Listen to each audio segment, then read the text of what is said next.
ఇరాన్లో పరిస్థితిని నిశితంగా పర్యవేక్షిస్తున్నారు American president Donald Trump. White హౌస్లో జాతీయ భద్రతా బృందంతో కలిసి ట్రంప్ మానిటర్ చేస్తున్నారు. ఇజ్రాయెల్ ప్రధాని నేతన్యాహుతో ఫోన్లో కూడా మాట్లాడారు. ఇరాన్ మీద దాడులను స్వయంగా పర్యవేక్షించి ఎప్పటికప్పుడు పూర్తి సమాచారం తెలుసుకుంటున్నారు.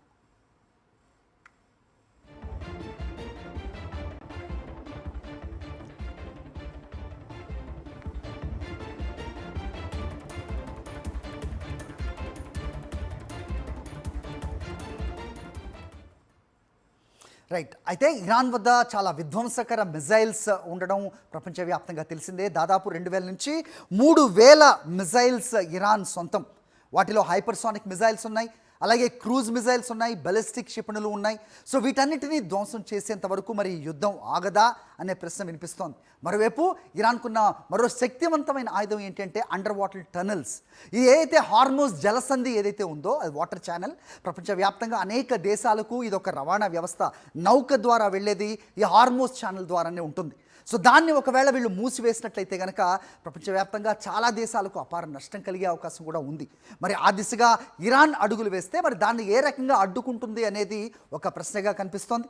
మరోవైపు ఖమేనీ మరణించిన తర్వాత వారసుడు ఎవరనే ప్రశ్నకు సమాధానంగా ఆల్రెడీ అయతుల్లా ఖమేనీ 2వ కుమారుడు ముస్తబాను ప్రకటించారు. మరి అతనే టార్గెట్గా కూడా ఈ దాడులు కొనసాగుతాయా అనేది వేచి చూడాల్సిన అవసరం ఉంది. మొదటగా ఈ యుద్ధంలో మేము పాల్గొనమంటూ యూకే ప్రకటించిన విషయం తెలిసిందే. అయితే దీంట్లో యూకే కూడా పాల్గొనబోతుంది అనే వార్తలు కూడా వినిపిస్తున్న నేపథ్యం మనకు కనిపిస్తోంది.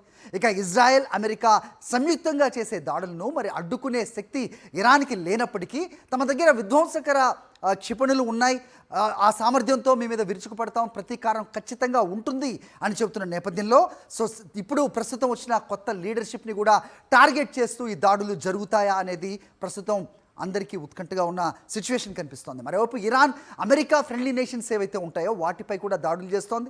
ఇటు యుఏఈ అవ్వచ్చు, అటు ఖతార్ అవ్వచ్చు, అలాగే సౌదీ అరేబియా, ఇక్కడ అమెరికా మిలిటరీ బేసెస్ ఏవైతే ఉంటాయో వాటి మీద దాడులు చేస్తున్న నేపథ్యంలో అవి ఒకంత డైరెక్షన్ మారి జనావాసాల్లో కూడా పడుతున్న సిచ్యువేషన్ కూడా మనకు కనిపిస్తోంది. మన స్టార్ షట్లర్ ఎవరైతే ఉన్నారో పివి సింధు, ఆమె ప్రస్తుతం దుబాయ్లో ఉంది. సో ఆమె ఉన్న ఎయిర్పోర్ట్కి చాలా దగ్గరలోనే బాంబుల వర్షం కురిసింది, మేమంతా భయంతో పరుగులు తీయాల్సి వచ్చింది అంటూ కూడా ఆమె ట్వీట్ చేసిన నేపథ్యం కూడా మనం చూస్తూ ఉన్నాం. అయితే పరిస్థితిని చాలా నిశితంగా పరిశీలిస్తున్నారు డొనాల్డ్ ట్రంప్. సో ఇరాన్ వేస్తున్న ప్రతి అడుగును కూడా నిశితంగా పరిశీలిస్తూ మరోవైపు ఇజ్రాయెల్ ప్రధాని నేతన్యాహుతో కూడా ఆయన ఫోన్లో మాట్లాడుతూ ఉన్నారు. సో ఒకటి మాత్రం ఖచ్చితంగా చెప్తోంది అమెరికా అలాగే ఇజ్రాయెల్, ఇవి ఇప్పటితో ఆగవు, మరికొన్ని రోజులకి దాడులు ఉండే అవసరం కనిపిస్తోందంటూ కూడా వాళ్ళు మాట్లాడుతున్నారు. అదే రీతిలో వాళ్ళ యాక్షన్ ప్లాన్ కూడా ఉన్నట్టుగా కూడా కనిపిస్తున్న సంకేతాలు చూస్తే తెలుస్తోంది. ఇక సుప్రీం లీడర్ ఖమేనీ మరణ వార్తను చదువుతూ ఇరాన్ స్టేట్ టీవీ యాంకర్ కన్నీరు పెట్టుకున్నారు. అదే సమయంలో ప్రతీకారం తీర్చుకుంటామంటూ అమెరికా అధ్యక్షుడు ట్రంప్కు వార్నింగ్ ఇచ్చారు.